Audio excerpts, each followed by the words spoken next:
ඔබටත් මටත් අප සියලුම දෙනාට අවශ්‍ය කරන පංචශීලය ගැන අපි අද සාකච්ඡාවක් කරමු. මේක ටිකක් දීර්ඝ වෙන්න ඉඩ තියෙනවා. පන්සිල් පද පහ නම් හැවොම දන්නවනේ. ඔව්. ඒ වුණා මට මේ ඒවා මේ ගොඩක් දුරට තේරුම දැනගන්න ඕනි. තුන්වෙනි සිල්පදේ වෙන මේ කාමීසු මිච්ඡාචාර සිල්පදේ ගැන මට ටිකක් විස්තර දැනගන්න ඕනි. දැන් ඇහුවේ පන්සිල් රකින්න එකේ කාමේසු සිල්පදේ කොහොමද රැකගන්නේ කියලා. ඔව්. ඉතින් කාමේසු සිල්පදේ රැක ගන්න පුළුවන්ද තනි කෙනෙකුට? තනි පුද්ගලයෙකුට කාමයේ සිල්පදේ රැක ගන්න පුළුවන්ද? කාමේසු සිල්පදේ වරදවා හැසිරෙන්නේ නැතුව ඉන්න පුළුවන්ද? බෑනේ. බෑ. වරදවා හැසිරෙන්නේ නැතුව ඉන්න බෑ. කාමේසු සිල්පදේ වරදවා හැසිරෙන්නේ නැතුව ඉන්න බෑ. බැරි හේතුව තමයි හැබැයි මෙහෙම ඉන්න පුළුවන්. පෙර ජාතිවල පෙර සංසාරයේ පාරමිතාව සම්පූර්ණ කරගෙන ගත්ත කෙනෙකුට මේ තනියෙන් හරි මේ සංසාර ගමනේ මේ පංචශීලයේ කාමේසු සිල්පදේ ආරක්ෂා කරන්න පුළුවන්. එයා පෙර මේ පාරමිතාව සම්පූර්ණ කරගෙන. එහෙම නැති කෙනෙක් කවදාවත් මේ කාමේසු සිල්පදය විඳින්න නැතුව එයාට ආරක්ෂා කරන්න බෑ. ඒකට තමයි අනිවාර්යෙන් මේ යුවලක් එකතු විය යුතුයි. තමාට තමා කියලා බිරිඳක් තමාට තමා කියලා සැමියෙක් දෙන්නෙක් එකතු වෙලා ඒ දෙන්න අතරේ තමයි මේ පාරමිතාව යා යුත්තේ. නැතුව කවදාවත් පංචශීලය රකින්න බෑ. කාමයේ වරදවා හැසිරෙන එක රැකින්න බෑ. විදිහක් නෑ. වෙන කෙනෙක් එක්ක අද වෙන එක්කෙනෙක් එක්ක ඉන්නවා හෙට තව කෙනෙක් එක්ක ඉන්නවා. එහෙම කවදාවත් කාමයේ සිල්පදේ රැකෙන්නේ නෑ. ඒ විතරක් නෙමෙයි මේක සිතිනුත් බිඳෙනවා. දැන් දෙන්නෙක් එකතු වුණායි කියන්නකෝ. දෙන්නෙක් එකතු වෙලා ඒ දෙන්නගෙන් කෙනෙක් හිතනවා වෙන කෙනෙකුට තමන්ගේ බිරිඳ හැර වෙන කෙනෙක් ගැන හිතනවා. අන්න සිල් බිඳෙනවා. වෙන කෙනෙක් දිහා බලලා එයා සිතින් එයාට ආදරය කරනවා. ඒත් බිඳෙනවා. ඒ කාමයේ සිල්පදේ බිඳෙනවා. තව කෙනෙකුට ඇහැකින් ඉඟි කරනවා. සිතින් ඉඟි කරනවා. වචනින් ඉඟි කරනවා. මේ හැම තැනකදීම කාමයේ සිල්පදේ බිඳෙනවා. එතකොට hinaවෙනුත් ඉඟි කරන්න පුළුවන්. මොකද පුළුවන්. හිනාවෙන් ආරාධනා කරන්න පුළුවන්. හිනාව තියෙනවා. දැන් මිනිස්සෙක් එක්ක හිනා වුණාට නෙමෙයි. ඒ හිනාවේ තියෙනවා කාමයේ මුසුවිනු ආරාධනා සිනහවක්. ඒ ආරාධනා සිනහවක් මොකක් හරි ආරාධනාවක් අනුන්ට කරනවාද අනුන්ගේ ආරාධනාවක් තමන් පිළිගන්නවාද මෙතන දෙකෙන් සිතින්වත් මෙතන තියෙන කාමයේ වරදව හැසිරීම. ඉතින් කාමයේ වරදව හැසිරෙන්නේ නැතුව මේ ජීවත් වෙන්න පුළුවන් කමක් නැති තරම් අද මිනිස්සුන්ට ඔක්කොටම මේකට අපි පුරුදු වෙන්න ඕනේ. පුරුදු වෙන විදිය තමයි තමන්ට ඕනි නම් තමන් පංචශීලවන්තයෙක් වෙලා මේ බුදු දහමත් එක්ක මේ ජීවත් වෙන්න ඕනි හැමදෙනාම තේරුම් ගන්න ඕනේ තමන්ගේ මෙන්න මගේ සීලයක් බිඳිනවා. ඒකට මේ ධර්ම අවබෝධය තියෙන්න ඕනේ. මේ අවබෝධය තියෙන්න ඕනේ. මේ මගේ සිල් බිඳිනවායි කියන අවබෝධය තියෙන්න ඕනේ. සිතින් හරි බිඳිනවා නම් ගතින්ම හැසිරෙන්න ඕනේ. සිතින් තමයි වැඩි හරියක් කාමයේ බිඳගන්නේ. කාමයේ සිල්පදේ බිඳගන්නේ. මේ අවබෝධය තියෙන්න ඕනේ. මේ අවබෝධය තියෙනකොට ඒ ටක් ගාලා එයාට අවබෝධ වෙනවා මං යන්නේ මේ කාමයේ වරදවා හැසිරීමක් මං මේ සිද්ධ වෙනවා මාති. කියලා ඒ සැනින් එයා නිවැරදි වෙනවා.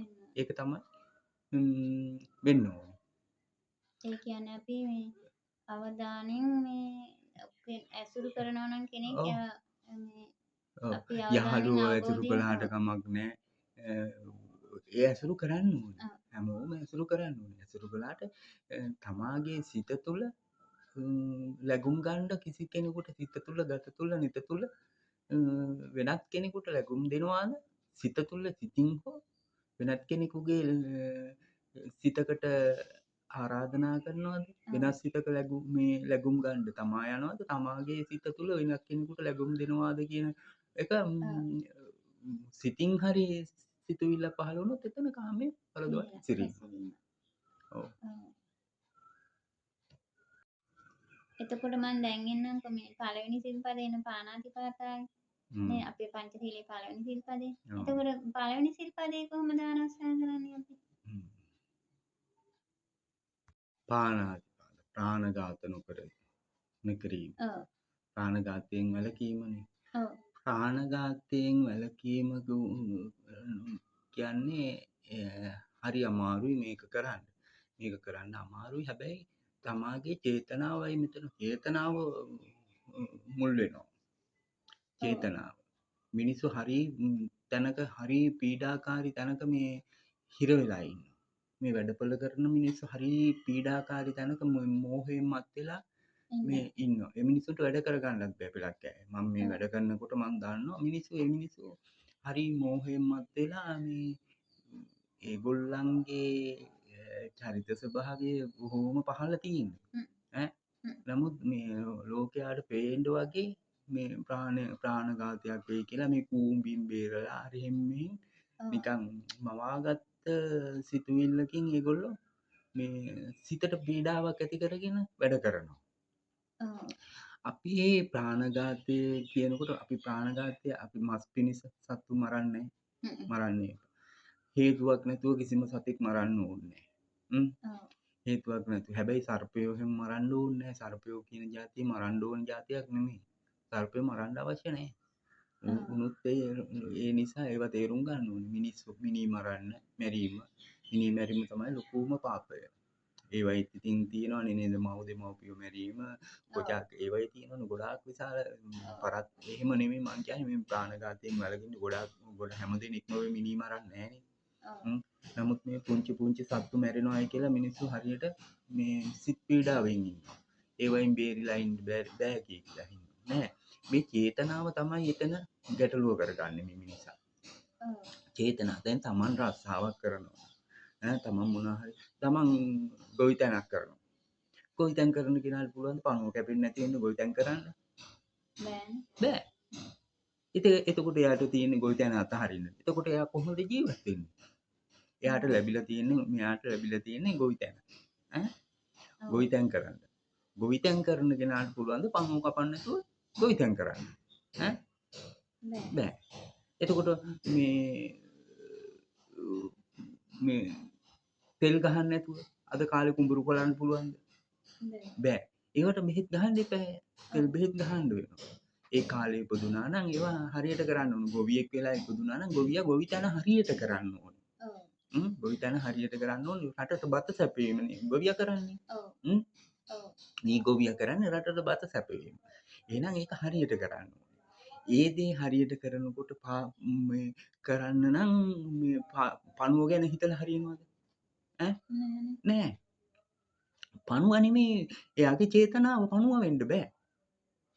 පණුව හොයා එයා කොටන්නෙත් නෑ. එයා මාළු බාණ්ඩ පණුව කොටනව නෙමෙයිනේ. කණ්ඩ කෑමට ගන්න පණුව කොටනවත් නෙමෙයි.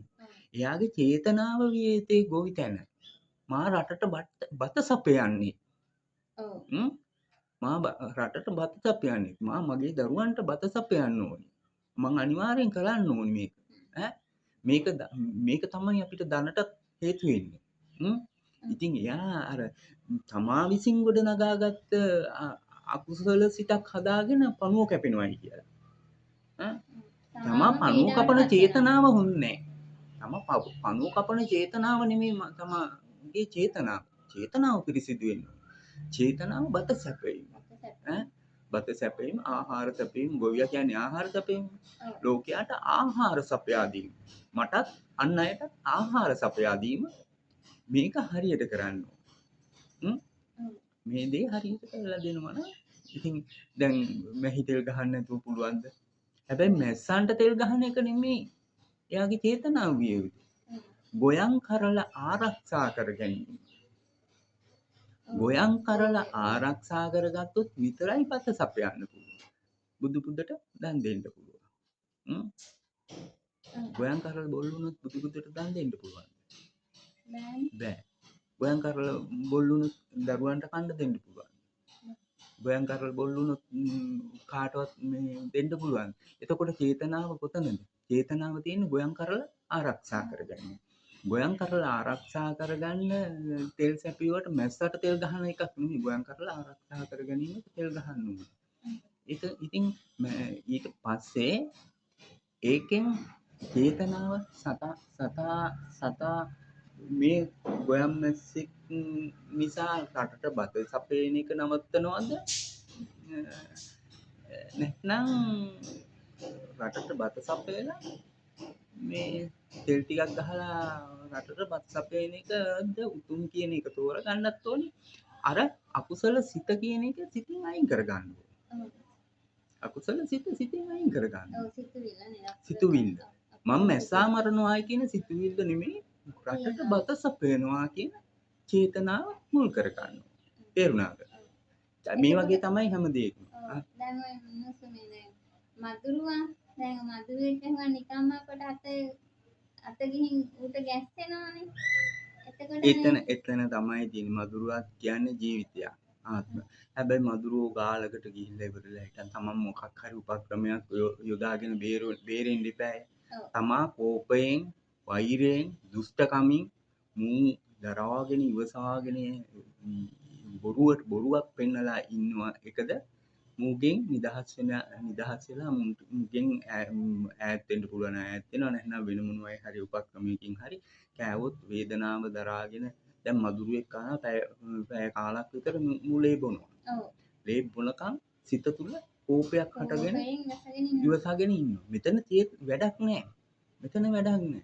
කොහොම හරි තමන් ඒ මදුරුවාගේ කරදරෙන් තමයි චේතනාව හොඳ වෙන්නේ. චේතනාව හොඳ වෙන්නේ. මදුරුවා කියන්නේ පාපකර කතේ අන් අයට මේ විස ගිනි ගෙඩි දෙන දුෂ්ට කෝප කරන සතෙක්. ඉතින් ඒ කෝප කරන සතාගේ ඉක්මනින්ම තමාගේ සිතට එන කෝපය නවත්තා ගන්න ක්‍රමයක් හොයා ගන්න.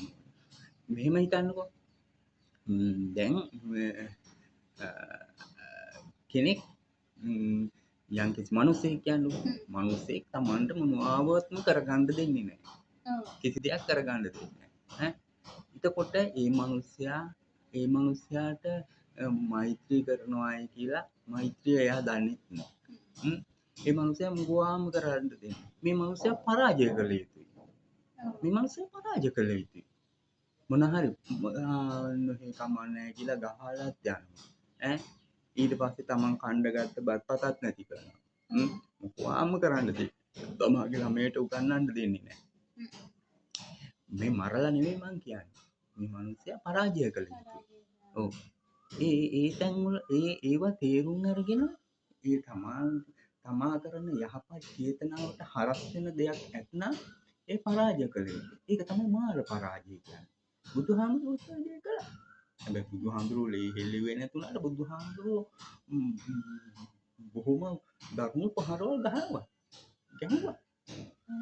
ඔව් දරා ගන්න බැරි අපාගත වෙන පහරවල් ගැහුවා. බුදුහාමුදුරුවෝ. ඒ වුණා තැනින් ගැහුවා බුදුහාමුදුරුවෝ. හැබැයි ගැහුවා කියන්නේ මේ අතින් පයින් නෙමෙයි. බුද්ධ දේශනාවෙන් ගැහුවා. ඒ වගේ පරාජය පරාජය කළ යුතුයි. ඒව වරදවා තේරුම් ගන්න. දැන් ගොඩක් දෙනෙක් මේ තදින් ඇත්ත කියන කෙනා කෝපකාරී පුද්ගලයෙක් හැටියට පෙන්වනවා. සමාජයේ ඔප්පු කරනවා. තදින් කතා කරන කෙනා කෝපයෙන් කතා කරනවා. නෑ කෝපය උපදිනවා තමයි. රහතුන් නෙමෙයිනේ. කෝපය උපදිනවා. ඒ කෝපයත් එක්ක වචනවල ඒ කෝපයෙන් දමලා ජීවිත හානියක් කරනවා. අන්න එක වැරදි. ජීවිත හානියක් නෙමෙයි. අර කෝපය ඇති කරන කෙනාගේ ආත්මය සුගතිගාමි වෙන්න තමන්ගේ ආත්මයට එන බලපෑම නැති වෙන්න හදි ක්‍රියා කළාට එයාට අනුශාසනාවක් නේ දෙන්නේ. තදින් කරන අනුශාසනාව. ඒකලාට කිසිම වරදක් පාපයක් නැහැ. ඒවා තේරුම් ගන්න ඕනේ.